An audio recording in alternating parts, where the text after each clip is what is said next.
What's up, everybody? My name's Tyler. You're watching Mom's Basement MMA, and joining me on the program today, a very special guest. He's the Fury FC Welterweight Champion, Sam Kilmer, and he's with me right now. Sam, welcome to the program, and I have to tell you, congratulations on becoming the Fury FC Welterweight Champion. It's been a long time coming, I'm sure.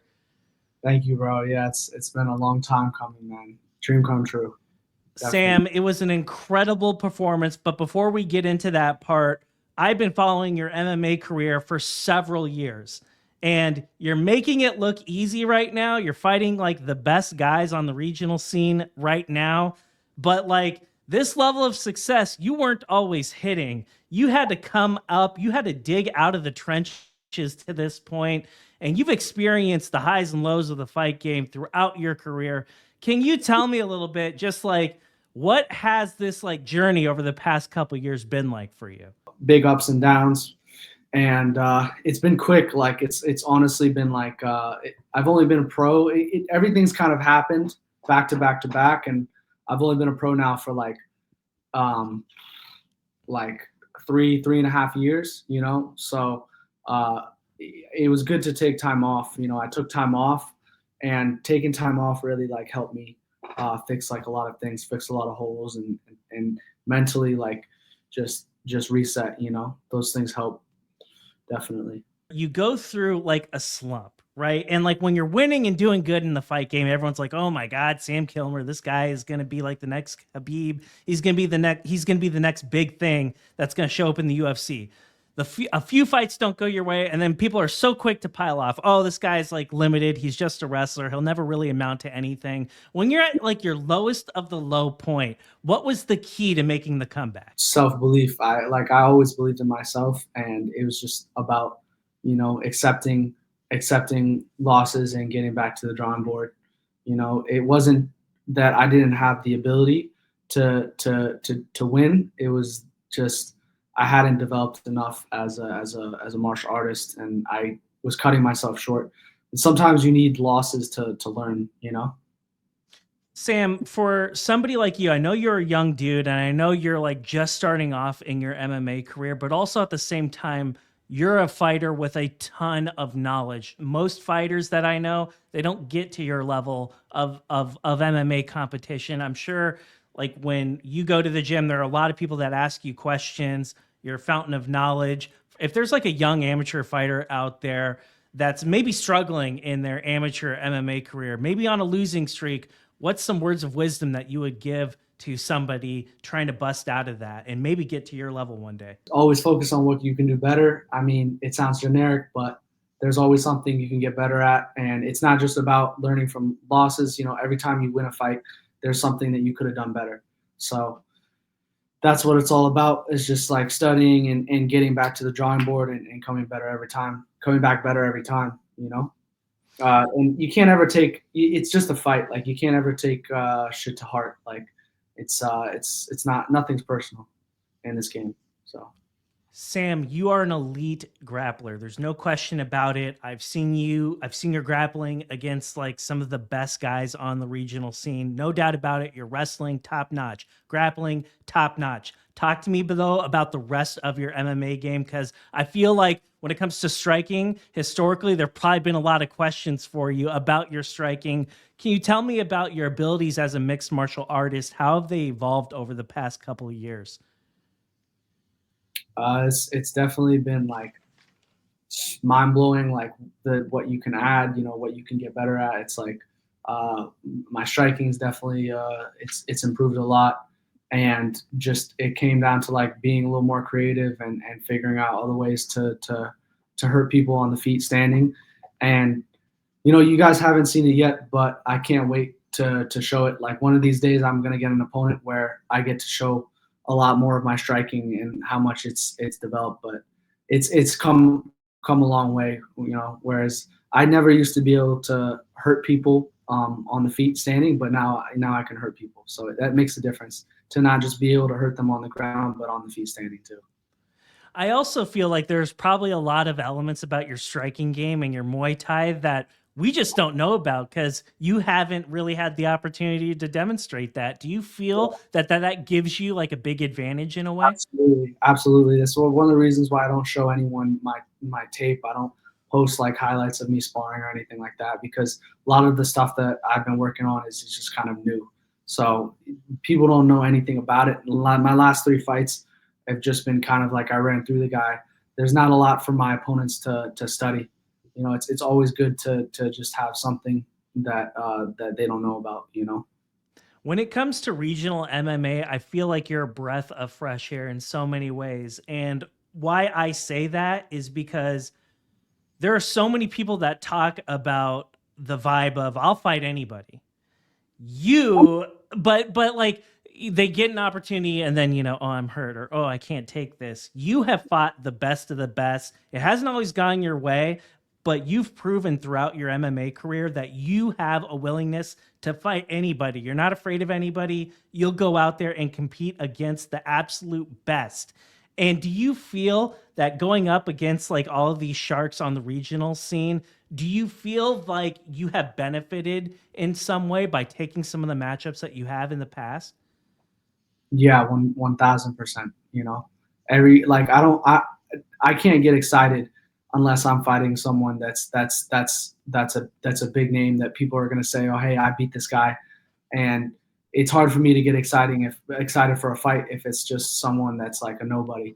So it's never changed for me. Like I just want to fight the best of the best in the world. That's the only thing that matters to me. You also demonstrated that like 2024, you are very, very active and you beat an undefeated guy in your very first fight of 2024. And then you fight a UFC veteran in your second fight of 2024, Josh Quinlan. Quinlan is a guy that is big. He's dangerous. That guy can crack people. You get a UFC veteran in your second fight of 2024. How amped were you to, number one, get that opportunity? And what was the game plan going up against a guy like that? The game plan, man, it was just the same as it always is, and I was amped. I was excited for the fight, but like I knew it was going to go down. Like I knew that, UFC vet. A lot of people attach a big name to kind of like they're in the UFC, they're a UFC vet. But I know what I'm capable of, and I was ready to go in there and do what I do. Was there anything about the Quinlan fight that surprised you, or did it go exactly like how you envisioned it? It went exactly how I envisioned it. Yeah, I thought. I mean, yeah, not to discredit him, the dude hits hard. Like I think he hit me with like a jab, and I was like, oh, dude, like he hit me with like a jab, and I was like, this guy's like probably hits harder than anyone I've ever fought before, because he just hit me with a jab, and I was like, damn. So, dude hits hard. Yeah, he's a good striker, but once I got him down, it was a wrap. Sam, you fought another really dangerous guy, Smotritsky. This is for the Fury FC 100 main event welterweight title. At what point does Fury get a hold of you and they say, we want you to headline Fury FC 100? And how amped were you that not only was an opportunity to fight on Fury FC 100, but you're fighting for a title? What was going through your mind when they presented you with that opportunity? It was a dream come true. Like that dream matchup. I kind of have my eyes on I wanted that fight, and I knew that was like the matchup I wanted. And when they gave me that fight, it was right after the Quinlan fight, so I rolled right off into that fight, and it was just it was perfect. Like I was like, wow, this is exactly what I wanted, what I envisioned for so long. It was fighting Quinlan and then getting the fight with Smotritsky for the title.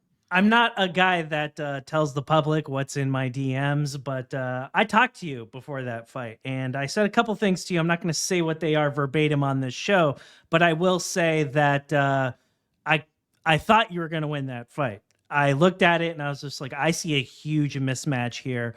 And you go on Tapology, you read what people are saying, and you were a big underdog going into that fight. Not a lot of people saw what I saw, so I'm going to give myself a little bit of credit for this one. But Sam, like when you saw the noise and you saw what was going up on Tapology, like did that fire you up even more? Or are you the type of guy that you just don't really care about that sort of chatter? Yeah, I love it when I'm the underdog. Like I'm always the underdog. Yeah. I looked at that and I was like, number one, I don't know if Smotritsky has the tools to look to deal with those level changes. I don't know what he's going to do if he gets down to the ground. And to me, this seems like a big mismatch. And when you looked at him, can you tell me, like, what was it that you saw that made you really supremely confident that that takedown was going to be there really early? I saw like a couple of his previous fights, and he got taken down, and I knew that if those guys were able to take him down, I was going to be able to take him down. And to be honest, I was expecting a war. I was expecting him to be able to defend some of that, but he wasn't. That's just how it went. But I prepared for like a 5-round war. That's what I was expecting, and it just didn't go that way. He wasn't able to stop it once I took him down. Yeah. You're like Hanato Moicano. If you get somebody's back, the fight's over. You have that rear naked choke. It's absolute money. You lock it in every time, and people just don't seem to have the tools to deal with that. Like as soon as you took his back, Sam, did you know the fight was over? Yeah. I was just feeling, it was done. At that point when I took his back, it was like, wow, that's a wrap. He was coming up standing. He like grabbed the cage to stand all the way up, and I just knew that he was going to give me his neck. So it was actually a good thing, because he came all the way up, and that was it. Like, as soon as like I took him down, I was hyped. I was feeling like, man, this is it. Like, I'm just gonna fucking start going to work. And I expected it to last a little longer, but he gave me his back, and that's it. Well, it's a beautiful way to win a fight. You get out of there, you don't get cut, you don't go to war, nothing like that. And now you have an opportunity to go back to action. I know we don't have an MMA fight, but we have a grappling match. Can you tell the good people out there, what do you got cooking up, and what's going on with you right now? I'm going to be competing at Copa Elite tomorrow, Copa Elite 4. It's actually a tournament that I've done a couple times. I've been in Copa Elite 2. I've been in a lot of the Copa tournaments. And I have a big super fight coming up tomorrow, so I'm excited for that, man. It's gonna be quick. I can't wait to go out there and just do what I do. Sam, I wish you the absolute best of skill on your grappling match that's coming up tomorrow. But I have to pivot back to MMA, because you said something that was it stood out in my mind. It stood out in my mind. So Sean Shelby was there, and everyone that fought before you that won a title fight, they're like, I'm ready for the UFC. I want to go to the UFC. You don't say that. You say, I want to fight Isaac Moreno again. I know the story. I know why you want to fight Moreno, but like, can you tell people like why that was so important for you, as opposed to calling for your shot to the UFC? I feel like a lot of people are going to ask you that question if they haven't already. That fight's just it's important to me, because I want to show how much like I've improved from the first fight, and it's just an important fight for me. It's a fight that I want to get back, and hopefully we can make that happen in the future. Whether it's in Fury, I would happily defend the title against him, or in the UFC.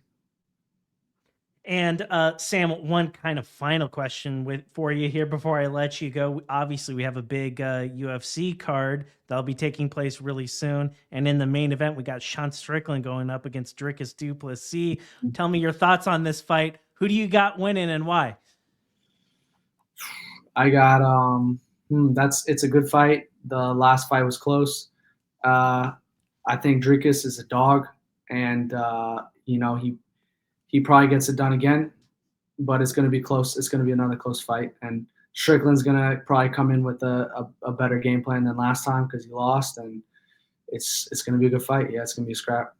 All right, so we got a 25-minute war. Sam Kilmer, I appreciate you being on the People Show. And before I let you go, if there's anyone that you wanted to shout out, or if there's anyone out there that you wanted to thank, let's do it. Thank you to my team, Crazy 88, up in Elkridge, Maryland. All my teammates at Kaizen MMA down in Falls Church. Shout out to my girlfriend, Christina.